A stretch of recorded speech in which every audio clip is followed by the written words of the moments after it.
Howdy, this is Jim Arado, and this is part one of two videos that I made of South Dakota. Part one's gonna be just us driving around back in 2012. Mostly this is us driving around the Badlands, a little bit around Mount Rushmore, and I believe I've got some video of us driving around Devil's Tower. Anyway, the audio is terrible on this. Like I've said before, I actually made this just for my own benefit. But as I go back and watch it, I realize that, I wasn't paying attention to the crazy whistling sound of the air blowing into our window and the tapping where the camera hits the windshield and that sort of thing. So the audio is just terrible, so I'm going to talk through this if you don't mind.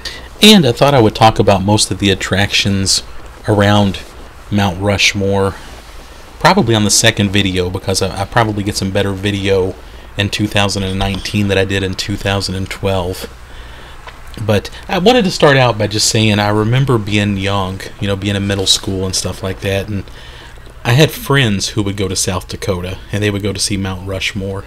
Oh, look at those guys, by the way. Just obviously we were driving around looking at the beautiful scenery and then we saw those guys.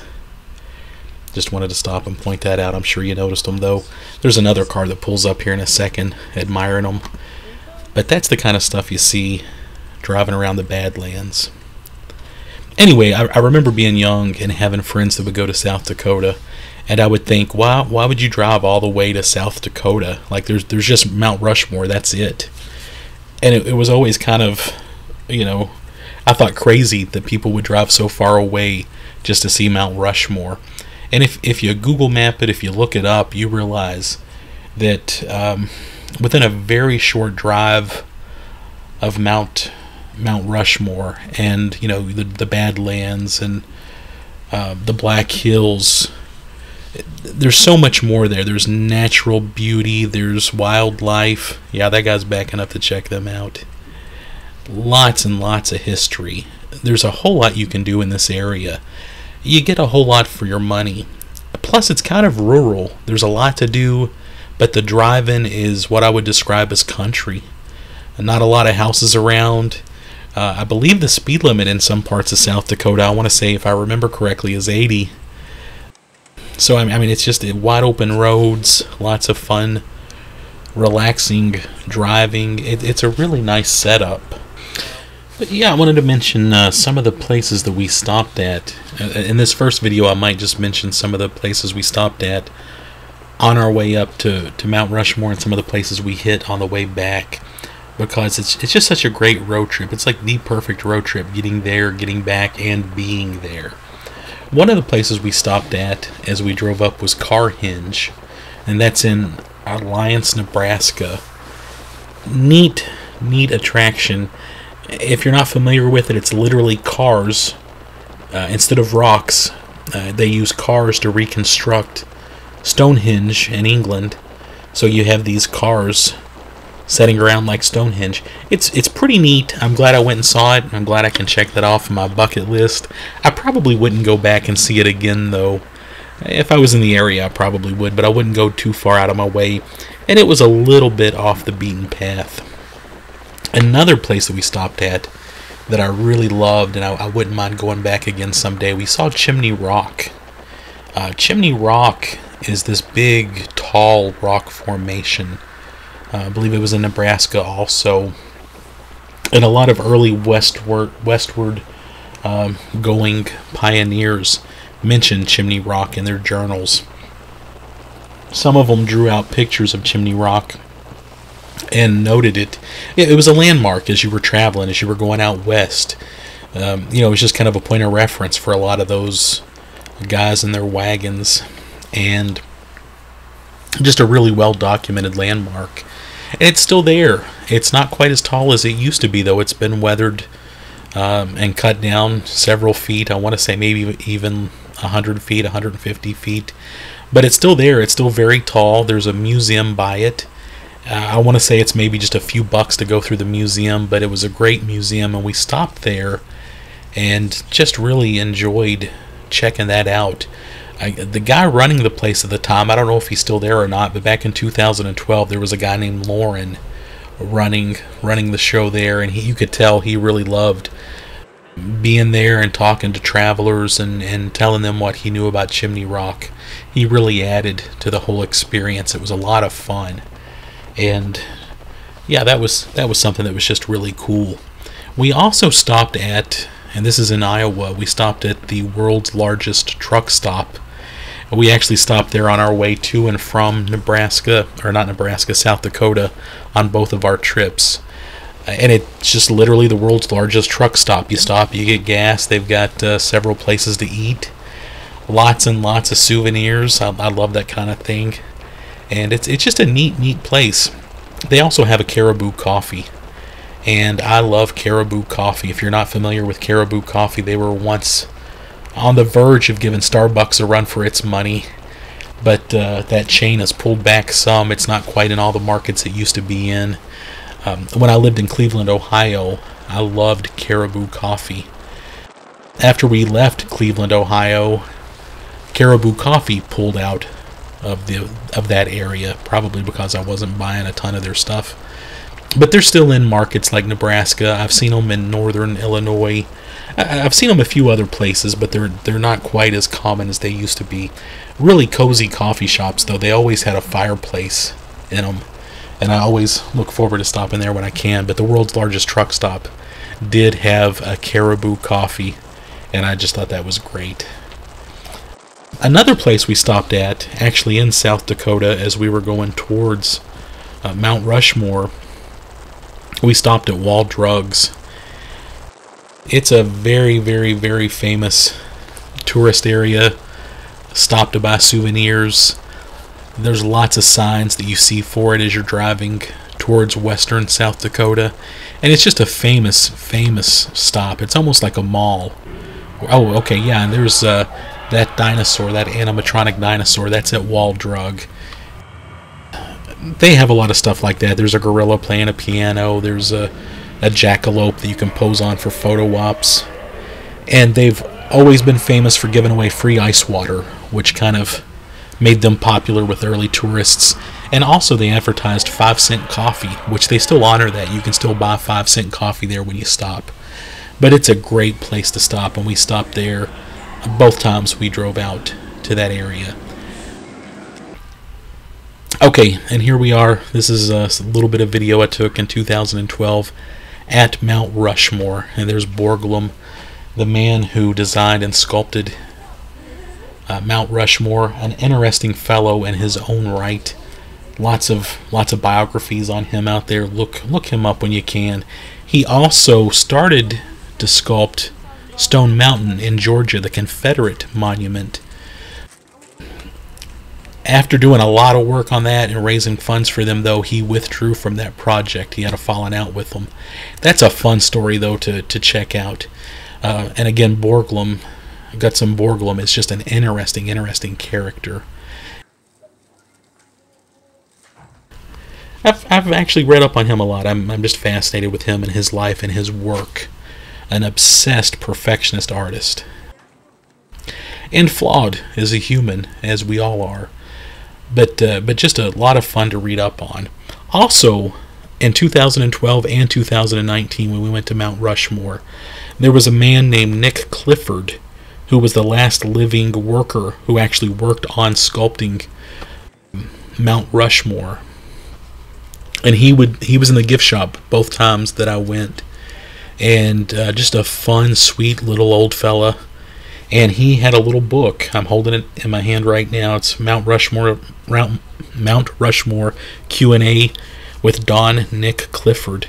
He would sell these in the gift shop for $10. He'd autograph them for you, and he'd give you a little baseball card of himself and sign that too. He played on a local, I believe, amateur, maybe pro-am team, and he just made up some really cute little baseball cards of himself that he'd sign and give to you if you bought his book.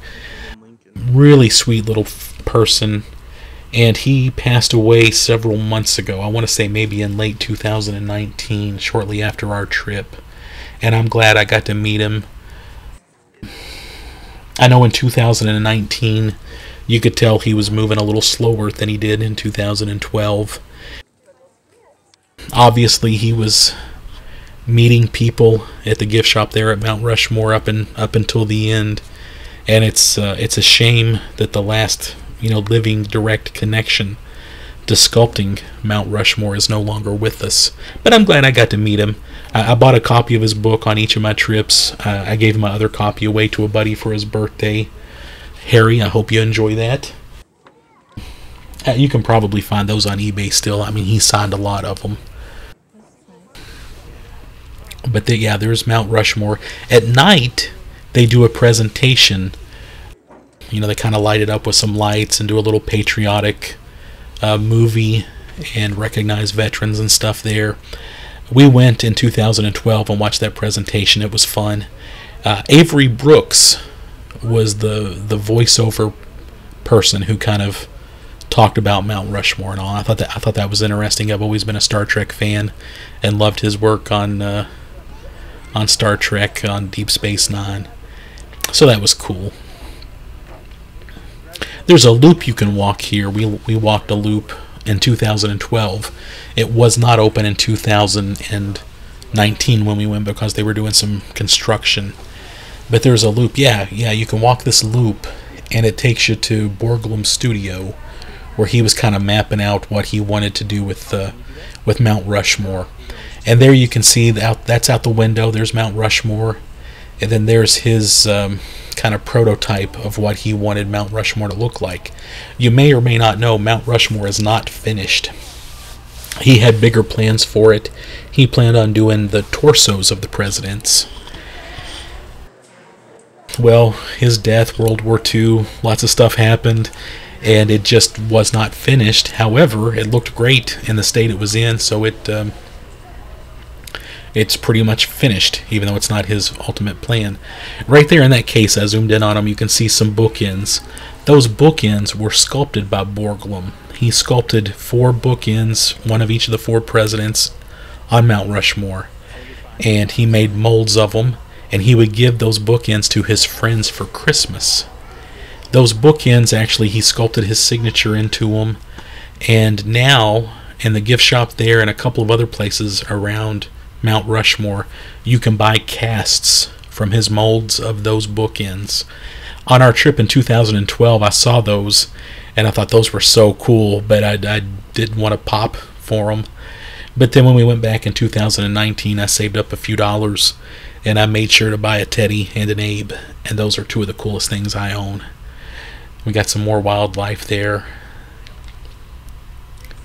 and some bad camera work, sorry about that. And some bison. I love bison. We're starting, I believe, maybe not quite here. I think we're still in the Black Hills. We here in a little bit, I'm filming around, I want to say that I'm filming some around Devil's Tower. I know we saw a ton of prairie dogs, kind of in the South Dakota Black Hills part. And then when we went over into Wyoming, and we went to Devil's Tower, and I filmed just a ton of prairie dogs. I wanted to mention Devil's Tower too, while I'm on that topic. We went to Devil's Tower on our first trip. We circled it up. I believe it's about a 1.5 mile trail that goes completely around Devil's Tower. And it, kind of like Mount Rushmore, when you see it, you're driving towards it, and when you see it from a distance, the hair on the back of your neck just stands right up. It's so cool. Especially Devil's Tower, because it's just, it's a great, natural, unique sight to see. But you know it when you see it, and it's something. Of course, if you grew up in the late 70s, very early 80s, you remember Devil's Tower from Close Encounters of the Third Kind. And it does have kind of an otherworldly feel to it. I know I stopped at a gift shop right outside of Devil's Tower, and they were selling little stuffed alien dolls. Of course, I had to have one. Stopped at a post office. There's a post office. I believe it's actually on the National Park grounds. Really nice lady. I believe she was the postmaster there. I can't remember her name.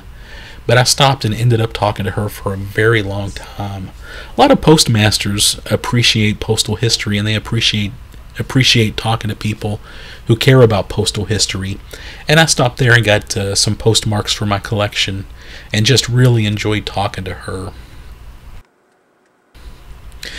Devil's Tower, though, as we stopped, we walked around Devil's Tower, and you could see people.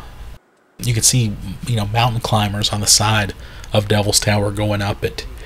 And, man, they looked like ants. They were tiny. Just really impressive. My friend Mark, I know his brother actually climbed to the top once. And I'm jealous because I'm at that point in my life where I will never climb a mountain like that. But I'd sure love to get on top of that thing. I'd love to be on top of Devil's Tower. There's some serious bragging rights there. One of the things, also the Native Americans around Devil's Tower, they will put up, I forget, there's a word for it, but they will put little gift bags together and leave them out in the woods, and I believe it's some sort of offering to the spirits. It's a very religious thing, and they tell you, like, don't touch those, leave them alone if you see them, because it's kind of part of their religion. And I thought that was great. We did see some of them. It was interesting, that they were still practicing that part of their religion around Devil's Tower. Another thing, sorry about that camera work too, by the way. Okay, and there's some donkeys. Those guys were wild, and of course they were popular with the tourists. Another thing is we walked around Devil's Tower. We were walking, by ourselves, nobody really around us, and I heard a rattle. And it was the only time in my life, I've seen all sorts of critters out in the wild in my life. I'm pretty proud of all the things I've seen. But it was the first and only time in my life that I just, I heard a very, I'm here, I want you to know that I'm here, rattle from a rattlesnake. We stopped, we looked around, we could not see a rattlesnake for the life of us, but we sure as heck could hear it. And we, with our eyes very wide open, looking around and scanning everywhere, we got out of that area as quickly as we could. Obviously nothing happened. But that was exciting. It's kind of exciting to say I was out at Devil's Tower and I heard a rattle. Obviously Devil's Tower is just an exciting, otherworldly, deep, deep place. Here's some of those great prairie dogs I mentioned earlier. Wanted to mention also, going back to Mount Rushmore a little bit, the great movie from the 50s, North by Northwest. Have you seen that? Alfred Hitchcock movie, lots of fun. And there was something they couldn't film in at Mount Rushmore because it's a national park or something, so they actually built kind of a fake Mount Rushmore set for the actors to climb on. There's a visitor center lunch area that they reconstructed for that movie too, that is just dead on for the actual restaurant at Mount Rushmore. That's a neat movie though. That would be a great movie for you to watch before a trip out to Mount Rushmore. And Alfred Hitchcock and the actors actually stayed at the Alex Johnson Hotel in Rapid City while they were filming that movie. Great, great, great old historic hotel. We stayed there both times. We were in this part of South Dakota. Just a wonderful old historic hotel. There's a great rooftop restaurant that gives you a great view of the city. There's a coffee shop on the first floor. It was Seattle's best in 2012.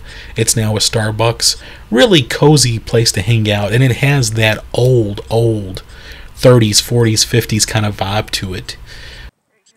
It just feels so nice. It's a really neat place to hang out.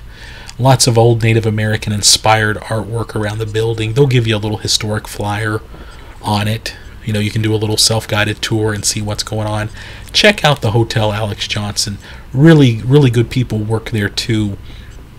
There was a staff person we were talking to one night. Just had a great conversation with him. He asked us if we drank, which I thought was an odd question, but I told him we didn't. I think he was going to give us free coupons to have a couple free drinks at their bar.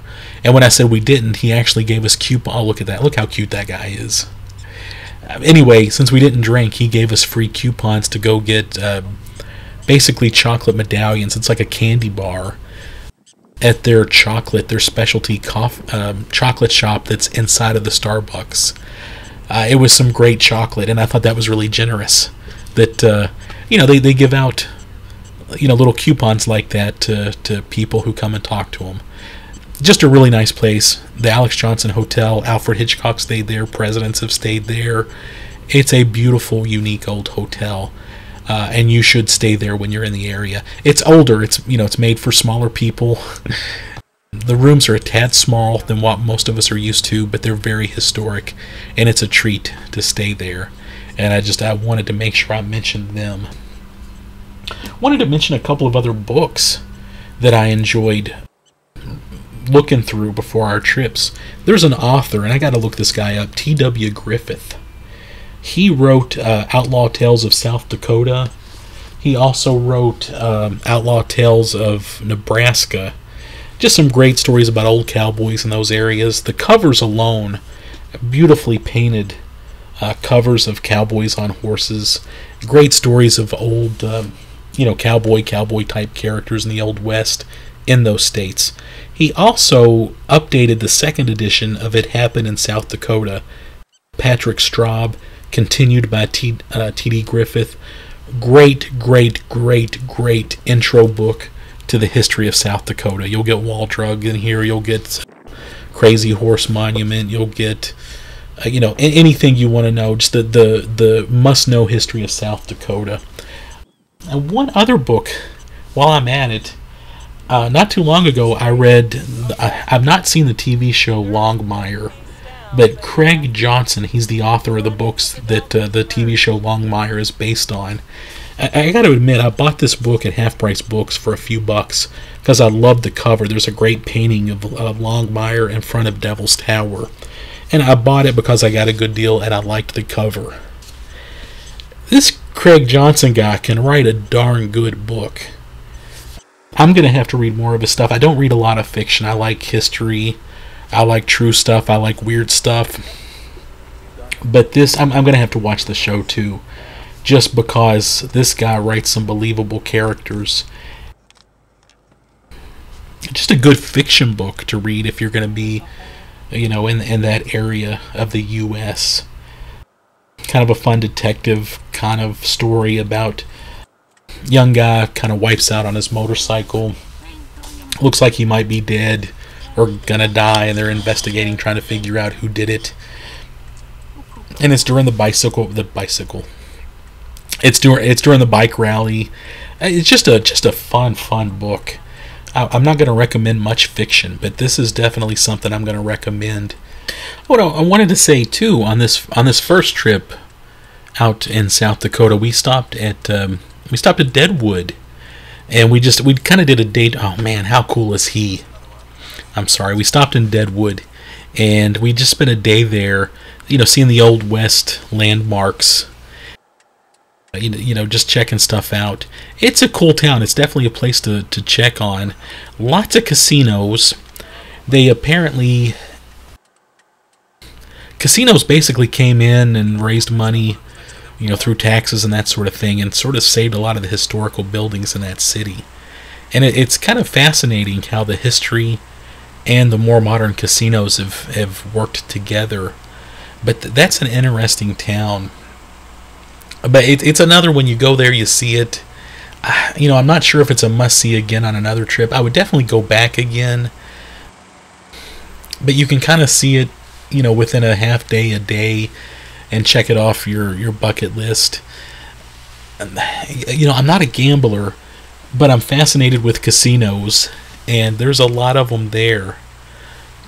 But it's interesting. We did a bus trip, which was really informative. They take you up through the cemetery, kind of show you the main grave sites at the cemetery. But that was something else we did on this trip in 2012.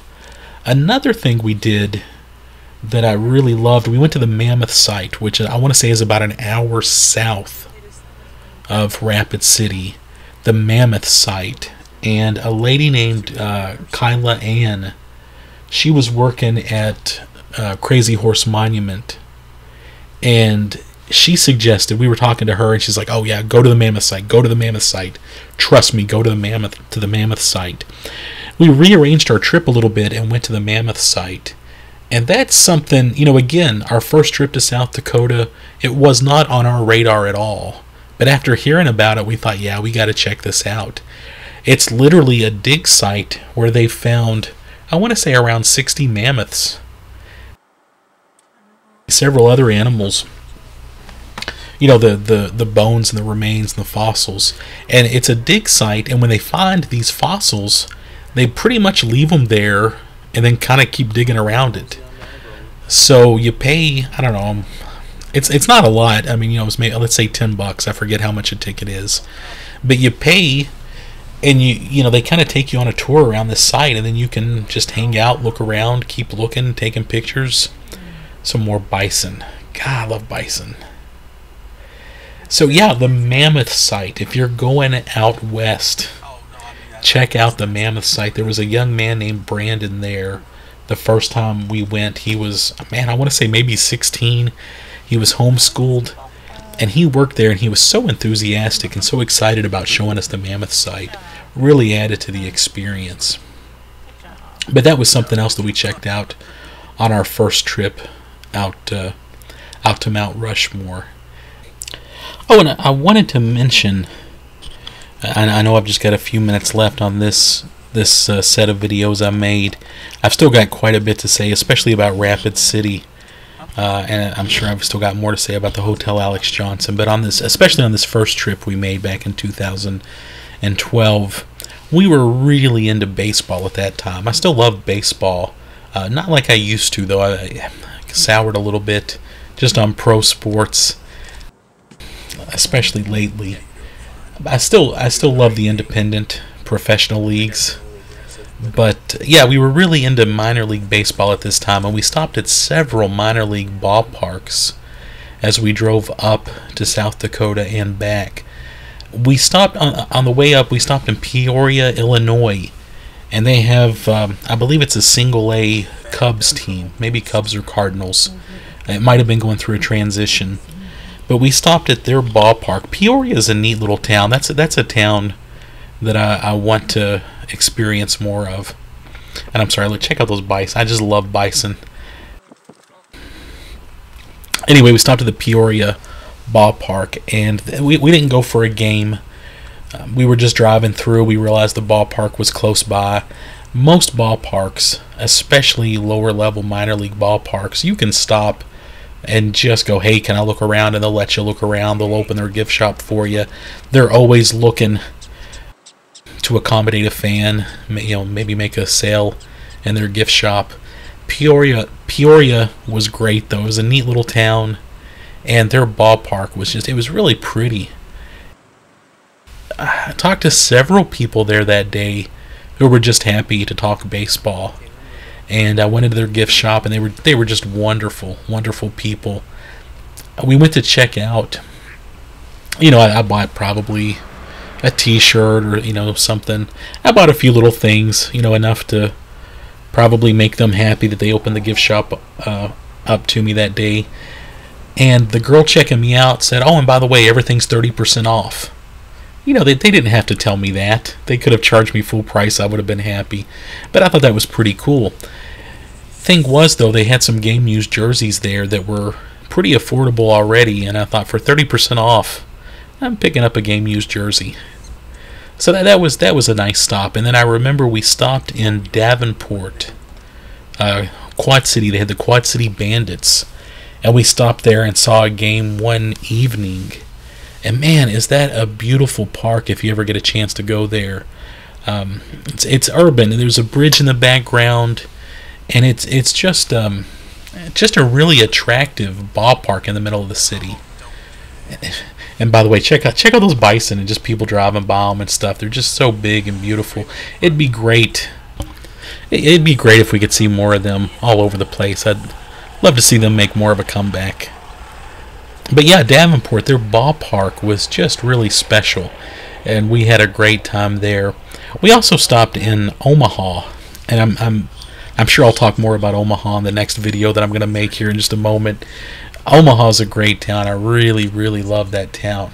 They had a AAA Royals team. It was either the Royals or the Storm Chasers. I think they were in the middle of changing their name. I think it was the Storm Chasers when we saw them. It had a great ballpark, and it's basically out in a cornfield. It's not in Omaha. It's out a little bit. You got to drive out in the country, and it really seemed like this ballpark was almost hidden, literally in the middle of a cornfield, if I remember right. It was just a really nice ballpark. Had a great experience there too.